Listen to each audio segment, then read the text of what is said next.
जय श्री राम दोस्तों ये नीला कबूतर जहां भी जाता है अपनी बुरी तरह बेइज्जती करवाता है, चाहे रैली, टीवी डिबेट या ब्रॉडकास्ट हो। ऐसा ही कुछ आज शुभांकर मिश्रा के ब्रॉडकास्ट में हुआ। इस कबूतर ने ऐसा सोचा नहीं था बुरी तरह धुलाई होगी। शुभांकर मिश्रा ने इसकी रेल बना दी क्योंकि हिंदू धर्म पर कुछ ज्यादा ही बोल रहा था। जब मिश्रा जी ने मुस्लिम पर सवाल पूछा तो ब्रॉडकास्ट छोड़कर भाग गया। चलिए देखते हैं वीडियो में आगे क्या होता है, और साथ में अच्छा लगे तो लाइक और कमेंट जरूर करना। चैनल पर पहली बार आए हैं तो सब्सक्राइब करना ना भूलें। धन्यवाद। तो आपका रिलीजन क्या है?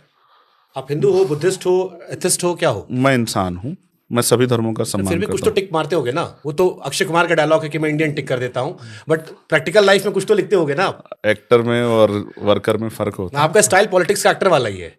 जैसे बात। अरविंद केजरीवाल आपके देखने के चश्मा है, मैं क्या कर अरे आपके ऊपर पिक्चर ही बनी है, हमने देखी है। ये अलग बात है कि उसमें हीरो मर गया था, आप जिंदा हो। गोली तो मैंने भी खाई। आर्टिकल 15। हाँ, मैं आपसे ये कह रहा हूँ, देखो मैं जाति के आधार पे शेड्यूल कास्ट में, क्योंकि हमने तो बनाई नहीं चाहिए, एक जाति है चमार, जिसको हम यहाँ वेस्ट में जाटव कहते हैं, मैं उसमें पैदा हुआ। एक बात हिंदू, अब हाँ वो भी उसमें ही है। दूसरी बात, तो हिंदू उसमें कहने में क्या अफसोस है जिसमें पैदा हुआ? मैं एक मिनट पूरी कर दूं। हाँ। दूसरी, हमारे यहाँ शुरू से सतगुरु रविदास जी महाराज जो हैं, वो जो कल्चर है वो एक बहुत बड़ी लेगेसी है, उसको हम लोग फॉलो करते हैं। हमारे यहाँ उनका गुरु घर है और हम उन्हीं की वाणियों के आधार पे, जो गुरु ग्रंथ साहिब में भी हैं, हम उन्हीं के आधार पे अपनी परंपराओं का निर्वहन करते हैं। हमने बचपन से ही सीखा है। ठीक है। हम भगवान बुद्ध को भी मानते हैं और हम किसी धर्म का तिरस्कार नहीं करते, लेकिन जो धर्म, हिंदुस्तानी ऐसे करते हैं, जो धर्म गैर बराबरी की बात करता हो, जिस धर्म में ऊंच नीच हो, जो धर्म लोगों के अंदर कमियां ढूंढता हो, जिस धर्म में कुरीतियां हो, मैं उससे खुद से उसको रिलेट करूं, ये मैं इससे मैं सहमत नहीं। किस धर्म में भेदभाव नहीं है? किस धर्म में कुरीतियां नहीं है? नहीं, हमारे यहाँ नहीं। मैं पूछना चाह रहा हूं आपसे, क्योंकि आप कह रहे हो कि मैं सोशल जस्टिस की बात कर रहा हूं। ठीक है, मैं आपको किस धर्म में भेदभाव नहीं है जातिगत आधार पर? नहीं, हमारे यहाँ नहीं है रविदास उसमें। तो आपने कभी हिंदू धर्म के रीति रिवाज फॉलो किए? सही पकड़े हैं। देखो, हमने कहा ना बचपन से हमारे यहाँ। नहीं, बचपन एक तो होता है स्कूल लाइफ का, एक होता है नहीं, हमारे घर से थोड़ा जवान हो गया। नहीं, बड़ा इंटरेस्टिंग चीज मुझे दिखा, बताता हूँ क्या। आपके पिताजी का नाम गोवर्धन दास जी है। ठीक है। वृंदावन का एक बड़ा प्रसिद्ध पर्वत है गोवर्धन। यस है। ठीक है। आपकी माता जी का नाम कमलेश जी है। कमलेश जी का मतलब होता है कमल के भगवान। ठीक है। मैंने थोड़ा और आपके बारे में पढ़ा। आपकी वाइफ का नाम वंदना है। ठीक है। जिसका मतलब होता है स्तुति पूजन, ठीक। फिर हिंदू धर्म से जुड़ा हुआ। आपका नाम चंद्रशेखर है, जो भगवान भोलेनाथ से जुड़ा हुआ है। ठीक है। जिनके नाम पर आपने मुझ थोड़ा स्टाइल, चंद्रशेखर जी के जो हमारे स्वतंत्रता सेनानी थे, ठीक है, वो भी एक ब्राह्मण समाज में थे। तो बहुत सारे लोग मुझसे सवाल लिख के भी भेजा लोगों ने, और पूछा भी कि जब आपके परिवार में सभी कुछ हिंदू धर्म से जुड़ा हुआ है, आपका खुद का नाम या जिन लोगों से आप इंस्पायर्ड हुए, चाहे वो मूंछ पे रखने का था हो या आपका नाम, वो भी नाम जो आपने छोड़ दिया, ठीक है, तो फिर चंद्रशेखर जो है वो इतना एंटी हिंदू या एंटी ब्राह्मण क्यों हो गए? हमारे यहाँ ऐसा ही होता है। ये सवाल तो आना चाहिए था, बट ये है ना, ये अच्छी रिसर्च। ये देखो, माताजी, पिताजी, पत्नी जी। देखो, पिताजी, क्योंकि उस समय मेरे फादर की पैदाइश तो गोवर्धन पूजा वाले दिन मेरे फादर पैदा हुए। हम आज भी उनका बर्थडे उस दिन सेलिब्रेट करते हैं, इसलिए गांव के हिसाब से उन्हें गोवर्धन नाम उनका रख दिया गया। ठीक है। माताजी मेरी, उनकी क्योंकि नाना नानी ने रखा होगा, उन पे मैं कोई टिप्पणी, तब तो शायद कमल भी नहीं होगा। नहीं, ये वाला कमल नहीं, हिंदू धर्म का कमल तो हमेशा से था ना। अब ये कमल नहीं रहा होगा बीजेपी वाला। ठीक है, अच्छी बात है। तीसरा, मेरी पत्नी के बारे में विपक्ष को मौका मिल जाए, कई लोग बीजेपी जोड़ते हैं आपको।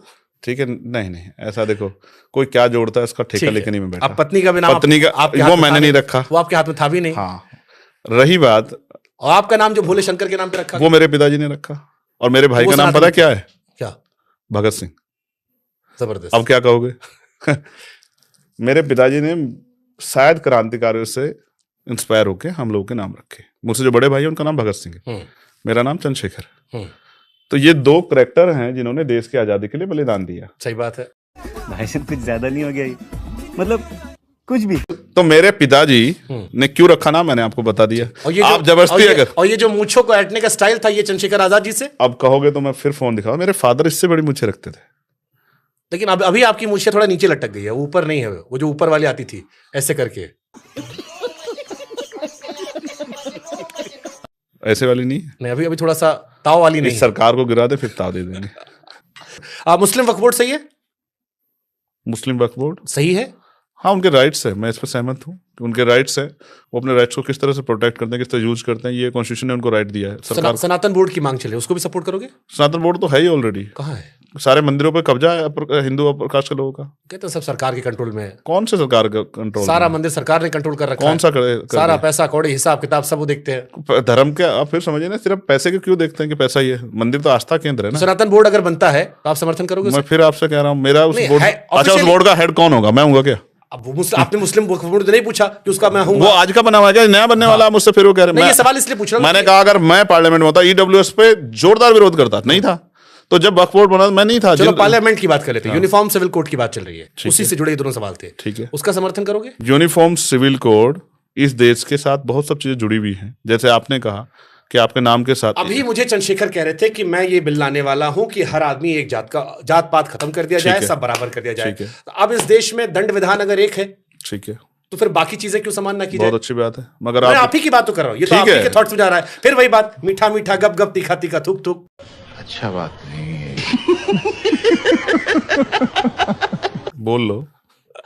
बोल लो और कुछ कहना है फिर कह दे, जवाब दे देता बताओ। हूं। हाँ, देखो ऐसा है, कॉन्स्टिट्यूशन ने कहा है कि सब लोग बराबर हैं। मानते नहीं हो ना आप लोग?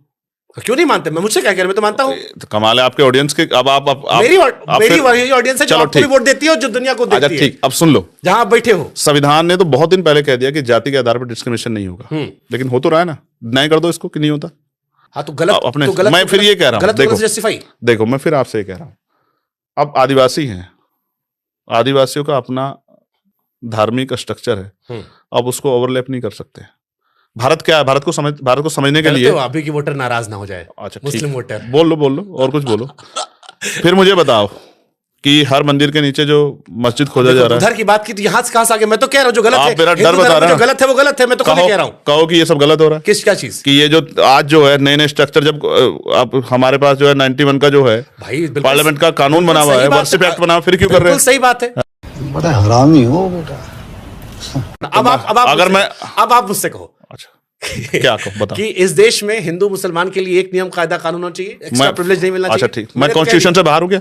हाँ, कॉन्स्टिट्यूशन ने तो हिंदू मैरिज एक्ट को वो दी और कॉन्स्टिट्यूशन ने मुस्लिम मैरिज एक्ट को वो उसी दी। को जो बात चली यूनिफॉर्म सिविल कोड की, मैं आप नहीं समझे क्या? मैं आपको समझा रहा हूं, मैं कॉन्स्टिट्यूशन के आधार पर बात कर रहा हूं। मैं भी वही बात कर रहा हूं। कॉन्स्टिट्यूशन के सभी, आधार- देखो हाँ। एक मिनट सुन लो मेरे भाई, कॉन्स्टिट्यूशन सभी को धार्मिक आजादी देता है। बिल्कुल सही आप बात उसको है। छीनना चाहते हैं, बस यही तो बात है कैसे? भाई, यूनिफॉर्म सिविल कोड के जरिए आप उसको छीनना चाहते हैं। मतलब अगर मेरा नाम शुभांकर है, हाँ। मैं इससे सवाल पूछ रहा हूं, जो इसको लेकर राइट आते हैं, आपको कैसे लग रहा है छीनना चाहते हैं? दंड विधान तो एक ही है। अगर जीवन जीने की पद्धति भी एक तरह से कर दी जाए, मतलब जो नियम कायदे, आप अपने हिसाब से लोगों की मैं जीवन अपने हिसाब से पद्धति बात करने नहीं चाहते कर- हैं, तो फिर आप तो क्या कौन सी फिर आप मेरी बात तो सुनो। अगर आप इस देश को धर्म के आधार पर नहीं जोड़ पा रहे हो कि सारे धार्मिक लोगों के लिए एक नियम कायदे कानून हो, तो फिर आप कैसे ये उम्मीद कर रहे हो कि जो आप प्रपोजल दे रहे थे कि सभी जातियों को गायब कर दिया जाए, क्योंकि आपका प्रपोजल चंद्रशेखर ने इसी शो पे कहा कि मैं ये प्रपोजल दे रहा हूं कि सारी जातियां खत्म कर दी जाए। अगर आप धार्मिक आधार पर डायल्यूजन नहीं कर पा रहे हो तो जातिगत आधार पर कैसे करोगे? फिर ये बड़ी अच्छी बात कही आप। जिस जगह में पैदा हुआ हूं, जिस कल्चर में मैं हूं, जिस चीजों को मैंने देखा और जहां मैंने जो फील किया, उसमें जो डिस्क्रिमिनेशन है उसको दूर करने के लिए मैं प्रयास कर रहा हूं। जहां जिस धर्म को मैंने देखा नहीं, जिसकी बहुत सारी चीजों से मैं अवगत नहीं, मैं अपने सिर्फ वोट बैंक के आधार पर उसके ऊपर टिप्पणी करने लग जाऊं। उनके लीडर्स है ना बात रखने के लिए। चंद्रशेखर इंसान की जगह नेता वाला बोलने लगे। नेता हूं यार, तो आपको क्यों कमाल है, मेंबर ऑफ पार्लियामेंट और नेता नहीं हो क्या? तो फिर खुल के कहो। अभी आपने कहा मैं झूठ नहीं बोलता हूं, बेबाक हूं, इंसान हूं। अब कह दो कि ठीक है, मुसलमानों को लेकर नहीं बोल रहा, मेरा वोट बैंक है, नाराज हो जाएगा, वो ज्यादा सेंसिटिव होते हैं। तो उनकी आवाज उठाने वाला है कौन? 2-4 तो बचे हुए लोग हैं जो उनकी आवाज उठा रहे हैं। उनको भी अगर किसी को दिक्कत है तो होने दो, मुझे क्या फर्क पड़ता है? कहेंगे वो संभाल रहे हैं आप।